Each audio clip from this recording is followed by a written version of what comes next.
Hey guys, with another video here today. So I hear a lot of people don't like high point carbines, and a lot of them hate them because of the way they look. Well, I think the Star AUG, the Star AUG, looks like shit. That's my opinion.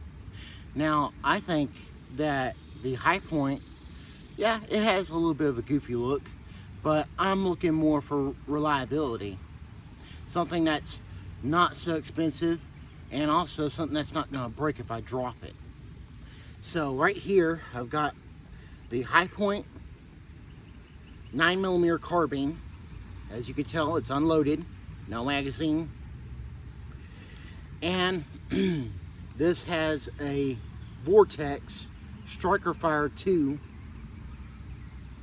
red dot. Now this was about $100, and the mounts came with it, so that wasn't a bad deal really. About as much as the gun, pretty much. Very good, cool setup. I did the paint job myself. And as for the foregrip, it is a Mission First Tactical with a little bit of camouflage wrap around it to help give it more texture. It is a bulky gun, I will say that.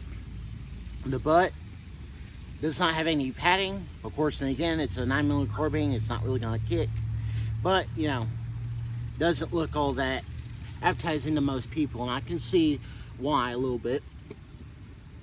It's not the most beautiful gun, but it does work, and it's damn near indestructible. If you watch other videos on YouTube of people putting them through the mud and putting them through ice and putting them through all kinds of things like sand, water, all that stuff, these things hold up. You can't argue with results. Now you can bitch and complain about how, you know, that this looks like shit and that they're, you know, a hood gun or whatever because of how cheap they are. But hey, at least I'm not paying $500 to $1,000 for a carbine, $500 to $1,000. People are idiots, you know, that think just because a carbine that is around $100 to $200, depending on where you're at in the US, that this automatically makes it a bad gun. No, it doesn't. In fact, I would say most people should at least own one of these, because it shoots a pistol caliber round, comes out of a longer barrel so you get better velocity, and you can customize it the way you want to without it being too overly expensive. Sorry, you're just mad. A lot of the people there are just mad because they paid a lot of money out the ass for an expensive looking carbine that can do just the same thing as this can for $200. So, you know, that's fine. If you want to bitch complain about it, that's your freedom to in this country. Unfortunately, they let stupid people talk and run their mouths, but hey, you know, everybody has an opinion, and mine just happens to count more than yours when it comes to me. Anywho, so I can hold it like this, which gives me more control over whenever I'm rapid firing. I can hold it like this, which gives me more quicker aim, but doesn't give me as much control over the rapid fire. And if I wanted to, I could make some more modifications to it and possibly add like a side rail thing. I could screw in through the plastic with a drill and all that, but I'm not going to, because I like mine the way it is. There's only two ways I hold my rifles and stuff and carbines, shotguns included, stuff like that. Most of the time, every now and then I'll do something like this. Now, I take the covers off the red dot.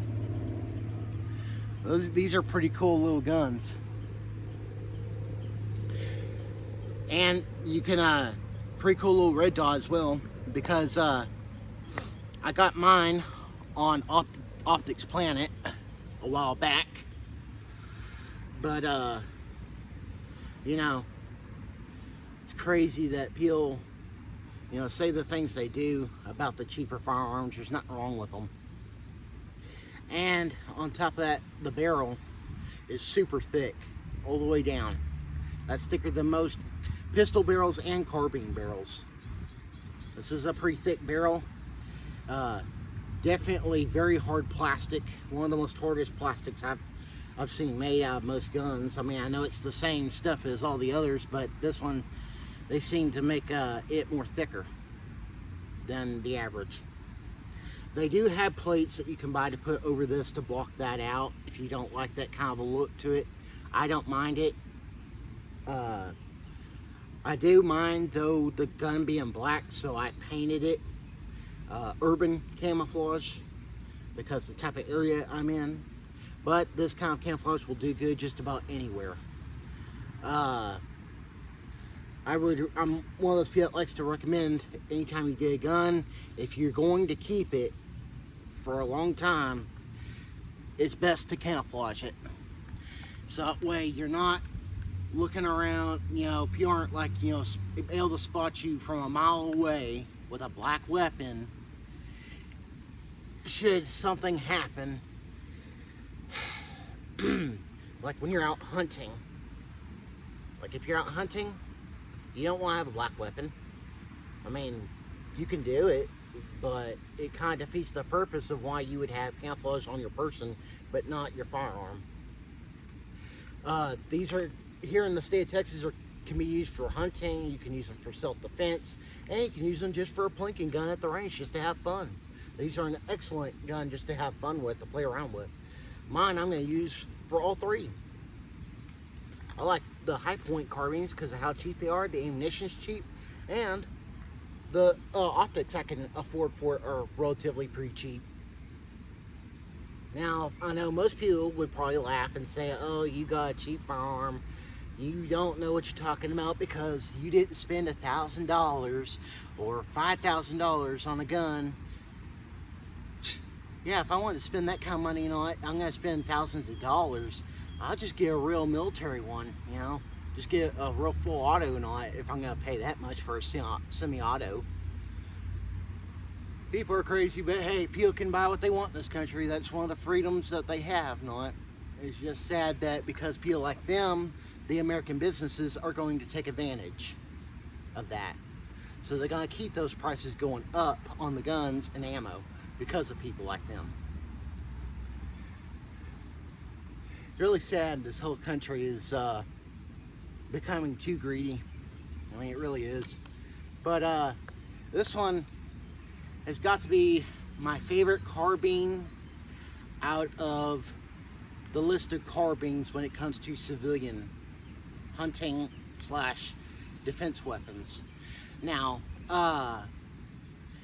for the military carbines, my favorite, one of my top favorites, is going to be the M1 carbine. And those of you who don't know what that is, that's a carbine that was used in the Second World War and a little bit in Korea, and then some were even used in Vietnam. Now, that is one of the most iconic carbines that the U.S. military has ever used, and as well has been used by our allies and stuff. It is a 30 caliber weapon. It's the 30 caliber carbine cartridge is what it shoots, and it is very accurate and very deadly. But for the money, you're probably better off buying one of these if you don't have the kind of money to spend on an M1 carbine. M1 carbines, last I looked, I saw one for about $600. About that much you can buy an AR. You know, you really can. You could buy a regular rifle for that, a good one for that. You know, you can find these anywhere. Pawn shops, Academy, Cabela's, places like that. They all have these pretty much here in Texas. Now, I don't know about other states how common they are, and I'm not sure about what your laws are in your state for that. But I know here in Texas we are a lot more freer than other states, which is very unfortunate because I believe that all 50 states should be 100% free. You know, free to have the Second Amendment of whatever it entails. You know, it entails all of us as Americans are allowed to have firearms, but sadly, certain people in this country have decided that your rights don't matter. So, unfortunate, very unfortunate. But thankfully, I live in Texas, and Texas is one of the freer states, and hopefully it stays that way. I really do. I hope you guys enjoyed this video. I hope you guys enjoyed looking at this. Kind of explain a little bit about it. You know, this has an actual 10-round magazine that comes with it when you buy it. I bought 2 additional magazines. This is 9mm hollow points in there, 147 grain gold dot that I keep in there, because 147 grain opens up really well inside of the carbine, better than any pistol. Again, that's 10 rounds in each of these magazines. Now, they do make some extended mags, but I have not bought one yet. I hope to buy one so I can see what they're like. But these are very easily functionable and very well made. See you guys in the next video.